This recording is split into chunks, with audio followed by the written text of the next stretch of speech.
Hey everyone, it's Susan Pierce Thompson and welcome to the weekly vlog. I'm happy to be here with you. And in particular, I had a really big epiphany this week, like a moment of clarity. And I've changed a lot of things since I was with you last week. And I want to tell you about it. I think that you might relate, or if not you, definitely somebody you know, because my epiphany was around being too busy. Sort of moving through my life like a person who's overburdened, overwhelmed, always running, more things to do than I have hours in the day, blah, blah, blah, blah, blah. It's a tired old narrative, and it's one that our society completely reinforces and supports and celebrates. The culture of too busy. And I've been a big contributing part of that for the last 3 years since Bright Line Eating started. I mean, I think it was maybe part of my narrative a little bit before Bright Line Eating started, but it's really since starting this that that I've felt sort of swept away in an avalanche of things to do that feel hard to sort of keep up with. And anyway, I want to tell you about what happened and the adjustments that I've made and some of the things I've realized about my own thinking about it that have been really helpful. So first, what happened? Well, this past week, I just hit bottom. Like I just got to a point where I said no more, like literally sort of throwing in the towel. I'm not literally, figuratively throwing in the towel. I'm done. Like I'm done. I'm done being too busy. I'm done. This had been building for a while. I think if you remember a vlog a few months ago, when my daughter Alexis broke her arm, and, she was like, "Mommy, are you going to come to the hospital or are you going to work?" Basically is what she said. Of course I was going to the hospital, and I was floored that she would ask me that question. We had a very in-depth conversation about that, and me letting her know that I'm there for her, and her saying, "I know you are, but I was just wondering," kind of. Anyway, this has been coming for a long time, that I've been yearning to reclaim my time, yearning to reclaim space in my life. And, giving birth to the Bright Line Eating movement has felt very much like being in labor, like giving birth, like contractions that feel outside of my control. And one of the ways that I notice it in particular is with my own bright lines. Like if I've been doing this way of life for 14 and a half years now. And, if you add it up back to back, I stick to my bright lines on average 95% of the time, 96% of the time.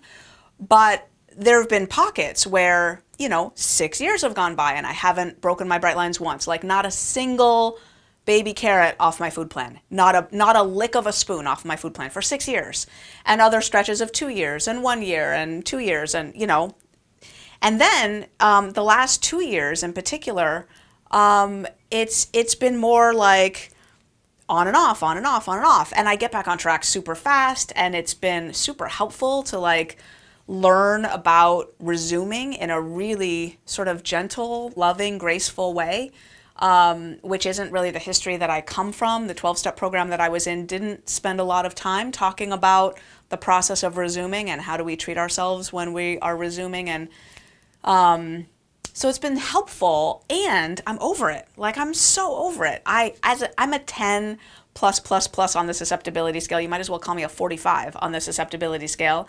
And for me, my life doesn't really work the way I need it to work. Like I don't feel the level of bliss and, like superhuman awesomeness that I know I'm capable of feeling unless my food's in order. Like I take one bite off my food plan and I don't feel right with my world. It just doesn't work for me. And I know that's not everybody's story. Not everybody needs Bright Line Eating. Not everybody wants Bright Line Eating. But for me, that's my truth. It just is. When I put my food on the scale and that's all I eat, like I'm good. It's a keystone habit for me. It is the key that unlocks the door to peace and bliss for me. And so I became done. Like basically I woke up to the signs in my life. Like Susan, you're not keeping your bright lines for months and years. You're keeping your bright lines for days and weeks and sometimes months. And like, that's not okay. Like, forget about being the leader of bright line eating or whatever the heck, whatever, right? It's not okay for me as a human being to experience that level of wrangling with the food. I'm not okay with it. And I reached a doneness with that. And it was unambiguous to me what the issue was. The issue is I'm moving too fast. The issue is I'm allowing myself to be overburdened. Now, I will say that I don't know that I could have done this 2 years ago. I mean, well, I could have, but I would have had to accept a scaled back growth trajectory for bright line eating. And I'll be quite honest, since my morning meditation, where it came to me to write a book called Bright Line Eating, which was January 26th of 2014, since that moment in my morning meditation, this movement has been building this movement has been the driving impulse of my life. And it almost feels like not by choice, by sort of mandate, by like, it just is. It's the most important thing in my world, and it just is. And I'm not looking to change that. Like, that's fine by me. So I guess I feel grateful that the growth of the movement is no longer as dependent as it used to be on me doing certain tasks. Like, there's a big team here at Bright Line Eating. I mean, it's going to get bigger, but we're about, 26, 27 strong, depending on how you count it, maybe 30. And there's you, and there's the book, and this thing, every month, thousands of people are hearing about Bright Line Eating, whether I'm in bed taking a nap or I'm here shooting a vlog. Honestly, it doesn't really matter anymore. Like, the message is out.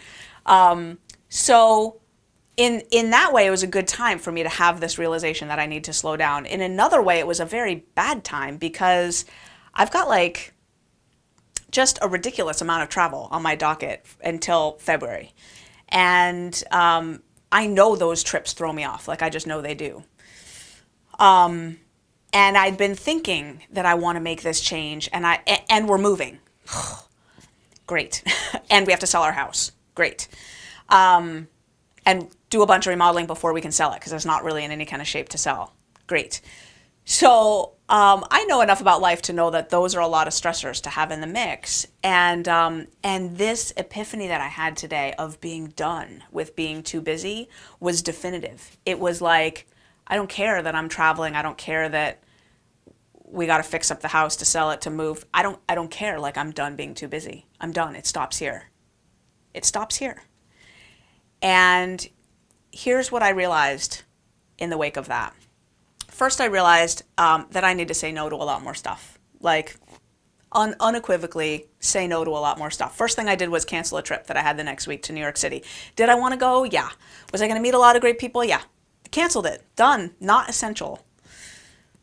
And then I realized that I just need to say no to a lot more stuff. I made a list of like 3 priorities, and I know that's a misuse of the word priority. Priority should be singular, but I made a list of 3 things that I feel committed to, and the rest can go. If it's not on that list, like, it's not getting, I'm not doing it. I'm not doing it. And then I realized that those trips that are on my docket, this was sort of, I prayed about this. I didn't know what to do about the trips. I was like, okay, I feel done with being overburdened and too busy, but I've got these trips. What do I do about these trips? And some of them I just didn't want to cancel. Like, I'm, speaking at a conference that a friend of mine is holding. It's his first big live event that he's holding. And, the promotional materials have already gone out. I don't want to let him down on that. So I prayed about it. And the answer came so brilliant, so fast. God is so much smarter than I am. And the answer was, you can go. You don't have to participate fully. Like, just because you're speaking on that stage for 90 minutes does not mean that you have to be sitting in that conference center participating in the conference the whole time. You're there in San Diego for 4 days. Like, sleep in, go to the spa, catch up on email, take a walk on the beach. Like, you do not have to be at that conference the whole time. You just need to be on stage for your 90 minutes. And suddenly, as a mother of 3 children, like 4 days in a hotel room in San Diego started to feel really spacious to me. I was like, oh, right, thank you. I'm going to Dallas next week, and I invited a friend to go with me, a friend who can go to Whole Foods and buy food and make it for me during the meals, during the breaks, so I can have a weighed and measured meal ready for me, and who's a fitness buff, and he's going to work out with me in the mornings. Boom, he's got his own hotel room, he's going to be my traveling companion, and boom, all of a sudden I'm like set for, my Brightline meals. So I started to hack things, and what I realized is being overburdened and too busy is a mode of traveling. It's not a certain number of things on the calendar. Now, yes, it does help to cut out some of the things on the calendar. But, and I want to speak to all the moms with little kids, like, especially those who work also. Our lives are just busy. There's no way around the reality that there's a lot that the day asks of us, right? And we can traverse that day with an air of ease or an air of aggravation and rush and time compression.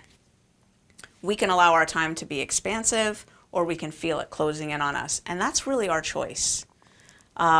Because, just like driving, right? Like you can drive from point A to point B with music too loud, driving too fast, like a bat out of hell, blah, and get there, shoulders tense.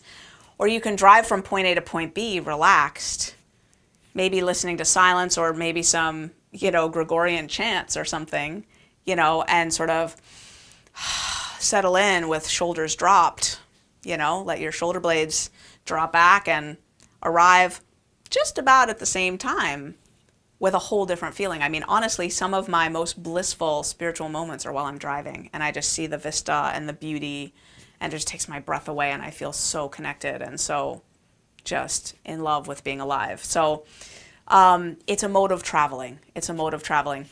So I was talking to my life coach about this awareness, this epiphany. He's been wanting me to slow down for so long. And so he asked me a really important question. He said, how will you know if you're still doing it? Like, because the reality is my life is going to try to pull me back into the rapids. How will I know a week, a month, 6 months, a year from now if I'm still slowing down? And so he gave me the homework assignment to think, what could I be tracking? Because self-monitoring and tracking is part of the Brightline Eating way, and it's one of the ways that we stay on track long term is we monitor what we're doing. We write down our food and then eat only in exactly that. We use Be Life, the Bright Lifers. A lot of them have access to Be Life. You'll be getting access soon. This is our mobile platform. But if not, check the book. There's the nightly checklist sheet in the book, or if you're in the boot camp, you've got access to the nightly checklist sheet. You're tracking what you're doing. Am I on track? He said, what could you track to know if you're slowing down? And on the call, I was, several things came to mind, like, am I speeding? Am I getting to bed on time? It wasn't 3 hours after that call that I had my answer. It's so clear. What I track is, have I eaten my 3 weighed and measured meals at the right time? Because I get wonky with my meal time sometimes. That's something I have to pay attention to also. Sitting down with a placemat and a deep breath with no multitasking. No phone, no magazine, no book, no computer, anywhere in sight. Just me, my salt and pepper, my glass of water, my food. Take a deep breath and just eat. To be honest, that is not a practice that I have maintained solidly ever for these 14 years. I really have not. I did for the first couple months. My first sponsor in the 12-step program said, don't do anything while you eat. And then I changed sponsors and they didn't care. And I talked to some other people. They're like, oh yeah, I check email while I eat, or I read while I eat, or whatever. And suddenly, I was just multitasking while I eat, and I always have. And because I weigh and measure my food, I don't eat too much. So distracted eating doesn't lead to overeating because I've weighed my food. And I've just allowed myself to plow through my meals. And for me, I know I did a mindful eating challenge with you. I don't know if you remember that a few months ago, right? We did a mindful eating challenge, and I did that for a full week. And then I went right back to multitasking during my meal, mostly with my smartphone. I'm on Facebook, I'm in email, I'm in Voxer, I'm in text, I'm in Facebook Messenger, boom, boom, boom while I'm eating. So that's done. It's been pretty much a week now with no multitasking while I'm eating. And in BeLife, the Brightline Eating mobile platform, it allows you to add items to your nightly checklist. And so I added an item for breakfast. Did I eat my breakfast this morning mindfully with no multitasking between 6 a.m. and 9 a.m.? Lunch, did I eat my lunch today mindfully with no multitasking between 11 a.m. and 1:30 p.m.? Dinner, did I eat my dinner mindfully with no multitasking between 4 and 7 p.m.? Boom, boom, boom. If I've done that, there is no way I'm rushing through my life. There's just no way. For me, again, food is my keystone habit. Food is the key that unlocks the door to everything in my life. If my food is calm, my life is calm. 3 times a day, my food is calm, my life is calm. So the other thing I've noticed is that people in my life, adorable, wonderful, precious, beloved people in my life, are reinforcing and mirroring back to me the narrative that I have spun about my life for the last 3 years, that I'm too busy. And they say it to me all day, every day. I get Voxer messages from my team saying, oh, I know you're so busy. I hope you can get to this. For people from my tribe reach out to me. I shouldn't send you a message because I know you've got too much to do and it's really selfish of me to take up your time, but blah, blah, blah, blah, blah. All day, every day, people are reflecting back to me how busy I am. All day. And I've started to correct them. I called one of my Bright Lifers the other day, and we'd never talked before. We're doing this little contest in Bright Lifers where I call someone every day. And so I called her. She says, it's so good to talk to you. And then she's like, she said, I can't believe you're taking time out of your busy day to call me. You must be so busy. It's crazy that you even do this. And I said, no, I'm not busy.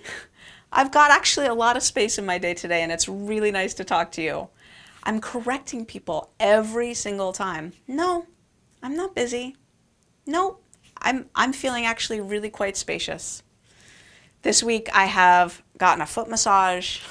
I've been to the Body Mind Float Center to float in the sensory deprivation tank twice. I usually go once. I've been to the YMCA and sat in the hot tub twice. I've taken an hour or 2 hour bubble bath. I was on a conference call, but I just took a bubble bath while I was on a conference call. I've been hanging out with my kids, just cuddling and playing, and no, I'm not too busy. I'm not too busy. It's funny, you got to change the narrative about something, like the story that it's all couched in, the way you talk to yourself about it. I've got to change the way I talk to myself around my life. I'm not too busy. I'm just fine. And it is so. And I need more support, as always. If something is off, it means you need more support. So I'm getting that too. And I'm just very grateful for you. Thank you for giving me this forum to share with you each week. And I honestly feel like part of me wants to apologize to you in the sense that I have not been a befitting representative of Brightline Eating, rushing around and being so busy. I know there's a lot of people in the tribe actually that worry about me, actively worry about me, about, you're handling too much, it's too much, it's too much. And I just want to say thank you. And you don't need to worry about me anymore. I'm good. And there's a lot of ease that I'm building into each day. And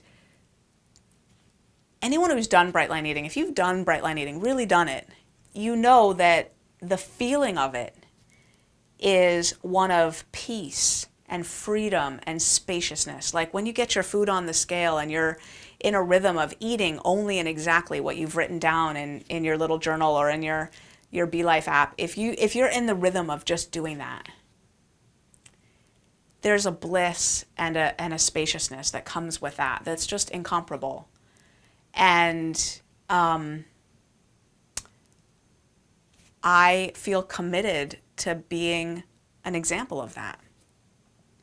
That when my food is slow and spacious and filled with ease and grace, my life will be, and I'll be sticking with my bright lines, and I'll be doing this with you, slowing down one day at a time.